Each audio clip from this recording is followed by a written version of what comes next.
একটা ছোট্ট গল্প বলবো। একদিন এক জঙ্গলে একটা কুমির আর একটা হনুমান থাকতো। তাদের দুজনের মধ্যে বেশ ভালো বন্ধুত্ব তৈরি হলো। দুজনে খুব ভালো মিলেমিশেই থাকতো। হনুমানটা গাছ থেকে নানান রকমের সুস্বাদু ফল এনে কুমিরটাকে দিত, কুমিরটাও খেত।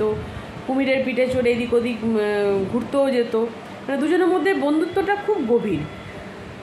এবার একদিন কুমিরটা এই গল্পটাই তার বউকে গিয়ে করলো, বলে জানো তো, জঙ্গলে আমার একটা হনুমান বন্ধু হয়েছে, সে খুব ভালো, এত ভালো, সে গাছ থেকে নানান রকমের ফল এনে আমাকে দেয়, আমরা দুজনে একসাথে ঘুরতে যাই। তখন তার বউ বললো বাহ, যার মন এত ভালো তাহলে তার হৃদয়টাও তো নিশ্চয়ই ভালো। তখন কুমিরটা বললো হ্যাঁ, তা তো হবেই, সেটাই তো স্বাভাবিক হওয়াটাই। বলছে তাহলে সেইটাকে আমরা এখনও ফেলে রেখে দিয়েছি, আমাদের তো ওটার সদ্ব্যবহার করা উচিত। তখন কুমিরটা বলছে ঠিক বুঝলাম না তো।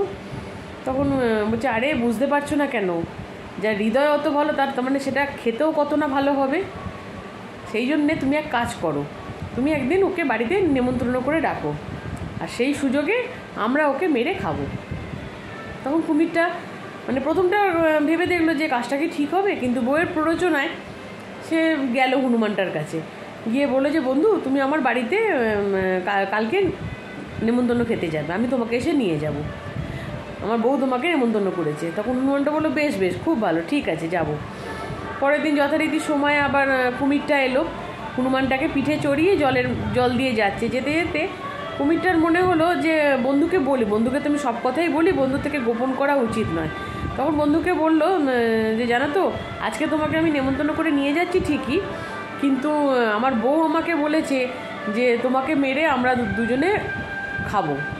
তখন হনুমানটা চিন্তা করলো যে মানে একটা মনের মধ্যে একটা চিন্তা ভেবে নিয়ে কুমিরটাকে বললো এই ব্যাপার, আগে বলবে তো, তা আমি তো আমার হৃদয়টা বাড়িতেই ফেলে এসেছি, তুমি বললে আমি তাহলে সঙ্গে করেই নিয়ে আসতাম, চলো তাহলে একবার আমাকে বাড়িতে নিয়ে চলো, আমি আমার হৃদয়টা নিয়ে আসি। কুমিরটা আবার মানে এতটাই সরল, এতটাই বোকা ছিল, বুঝতে পারলো না ব্যাপারটা। আবার তাকে নিয়ে গিয়ে তার পার অবধি যেমনি গেল, সঙ্গে সঙ্গে হনুমানটা তার পিঠ থেকে লাফ দিয়ে গাছে উঠে গেল।